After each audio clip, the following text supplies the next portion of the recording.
Бәріңізге сәлем. 27 қазанда Фредди мен Бейстон шыққан фильмінің көптен күткен премьерасы өтті.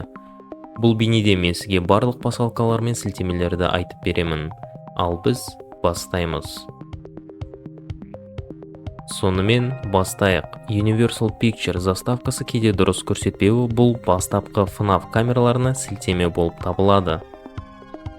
Фильмнің заставкасына келетін болсақ, ол FNAF-тан шағын ойындар стилінде ғана емес, сонымен қатар FNAF 2 Save Them-ден шағын ойынның ремейкі болып табылады. Онда Уильям фильмдегідей балалар бірінен соң бірін өлтіреді. Фильмнің скринсейверінен кейін біз электронды сағатты көреміз. Онда оятқыш таңғы сағат 6-ға орнатылған. Сонымен қатар біз FNAF 4 жеңіс экранындағы сияқты дыбыстарды естиміз.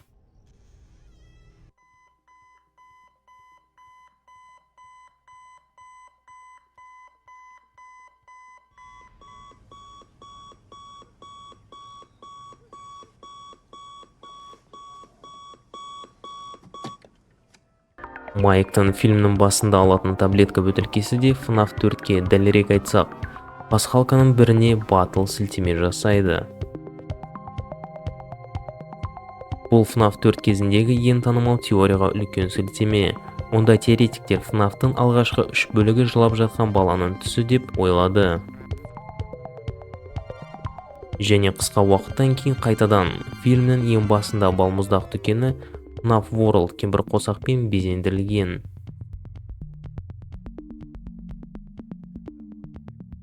Майк Кенсиде Quet Medic Freddy пиццериясына жұмысқа келгенде сіз сүйкімді жұмсақ ойыншық Бонниді, сонымен қатар FNAF желісінде көптеген танымал батыс ютуберлерін бейнелейтін ай қызметкерін көре аласыз. Олардың арасында тіпті Давка да бар.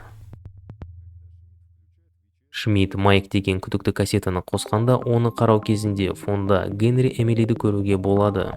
FNAF ойындарының түпнұсқасы ол Уильяммен бірге мекеменің негізін қалаушы әкесі болып табылады. Оның үстіне бұл кассетаның тағы бір қызығы, сіз Фреддидің қорқынышты бетін көре аласыз. Бұл FNAF 1 галлюцинацияларына үлкен сілтеме. Сондай-ақ Майк күзетшінің киімін шкафтан алғысы келгенде, ол кенеттен Баллон Бой ойыншығынан шошып кетеді. Ол ойыншық көру кезінде көрерменді бірнеше рет қорқытады, және ол қабырғадағы суреттердің бірінде пайда болады. Бірінші ауысымнан кейін фильм бізді Спарки кофеханасында жанкүйерлер FNAF 1 күндерінде ойлап тапқан шеберханада сирек пайда болған Спарки туралы әйгілі керемет ежелгі мифке сілтеме жасайды. Бірақ бұл бәрі емес, өйткені бұл кофеханада официант болып істейтін Мэтт Пэттің өзі болып шықты. Ол шетелдегі ең танымал теоретик, ол бастапқыда дауыста өзінің ұтымды фразасын айтады. Hey, welcome to Sparky's. Could I set you folks up with some appetizers? We are not eating. Well, that's no fun. You do realize that lunch is the most important meal of the day. Thought it was breakfast. Some people say that, but you know, it's just a theory. Are you being paid by the word, or could we have a minute? In the meantime, remember, that's just a theory. A game theory. Екінші ауысым кезінде Майк қорқынышты түстен оянады, және оның айналасындағы барлық жабдық жүйені қайта жүктегенше істен шығады. FNAF 3-тегі ең маңызды механикалардың біріне үлкен сілтеме. Фильмнің соңында балапан Эббиге кигісі келген костюм түнгі сағат 01:35-те 3-ші Фазбер оқиғасындағы Элланың костюмы. Жалпы фильмде ұқсас кітаптарға сілтемелер өте көп. Мысал ретінде Into the Pit фильмдегі сол үлкен шарлар бассейнін алайық. Немесе жарайды, мұнда кітаптардағы емес тағы да Спарки костюмы. Мен оны Фетчтің екінші әңгімесіндегі хватайкамен шатастырдым. Сондай-ақ осы оқиғалардың алдында Алтын Фреддидің ішіндегі баланың жаны үйден бір қызды алып кеткенде олар таксиге отырады. Онда жүргізуші FNAF-тағы ең танымал ютуберлерінің бірі болып шығады. Кори Кеншин ойынның танымал болуына үлкен үлес қосты. Бұл қызықты, өйткені ол тіпті титрдан кейін сахнада да көрінеді. Фильм соңында Эбби күміс көздер кітабындағыдай Чарли сияқты Фоксиден жасырынған. Бірақ бұл бәрі емес. Фильмнің бірнеше минутында Уильям серіппе костюмінде қайтыс болады. Ал аниматроник кітаптағыдай күміс көздер жасырын бөлмеге апарады.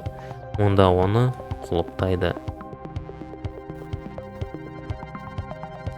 Фреддидегі 5 түн финалының сызбалар бар идея жаңа емес, өйткені ол тікелей 4-ші шкаф кітабынан алынған. Эпилогтан кейінгі титрда біз бірден 3 сілтемені таба аламыз. Фондық режимде FNAF 1-дегі ең танымал On the Living Tombstone әні ойнай бастайды. Және FNAF 2-дегі қуыршақ музыкалық қорапшасының өңделген нұсқасы да ойнай бастайды. Бірақ бұл бәрі емес. Сондай-ақ титрда біз «Мені тап» дегенді ести аламыз. Бұл сонымен қатар FNAF 2-дегі шағын ойындарға тікелей сілтеме. Сонымен қатар одан әрі жалғасы болуы мүмкін.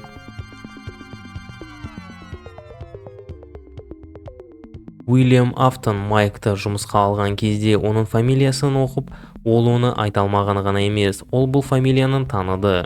Өйткені ол інісін өлтірген болатын, Гаррит Шмидтті. Тіпті ең басында біз Ванесса мен Уильямның туыстар екенін түсіндік. Елестетіп көріңізші, фильмнің басты кейіпкерлері болғандықтан олардың түпнұсқа актерлері бірдей күлгін түспен белгіленген. Фильмнің ортасында Кикс Чики өлтірген вандалды Карл деп атайды. Бір қызыға бастапқы FNAF ойындарында Кикстің аты Карл болған. Атымен олар оның тағдырын меңзеген деп айтуға болады. Бірақ бұл бәрі емес. Дәл осы Карлдың футболкасында FNAF 6 Midnight Matrix шағын ойыны бейнеленген. Бір қызығы, кейіпкерінің сіңілісі Максын күтушіде кейінірек Майкты кінәлау үшін пиццериядағы погромға қатысқан. Ол мұны ұзақ уақыт бойы жұмыс үшін төлем ақыны алмағандықтан кек алу үшін жасаған. Бірақ кейін оны Фредди тістеп алады. Бұл тістеу 83 тікелей сілтеме. Тек осы жерде ол әлде қайда қаталырақ көрсетілген.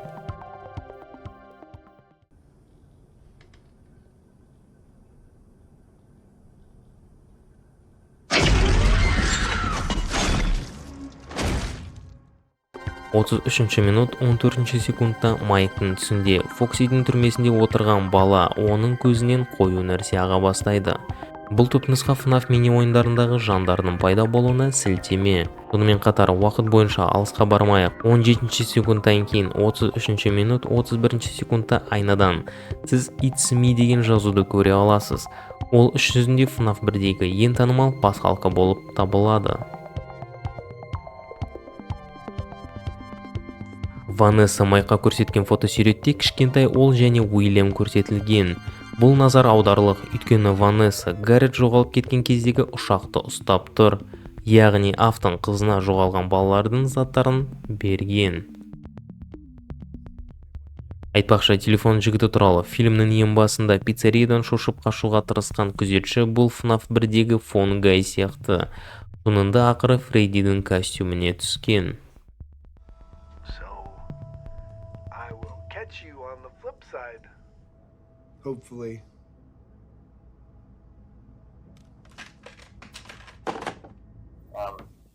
Okay, I'll leave you to it. See you on the flip side. Ал осымен болды. Комментарийге фильм туралы ойларыңды жазып кетіңдер. Және сендерге бұл шағын бейнеролик ұнады ма? Осы видеода мен фильмде тапқан ең қызықты нәрселерді қысқаша өтуге тырыстым. Сендердің комментарияларыңды оқу өте қызықты болады. Келесі бейнеде кездескенше.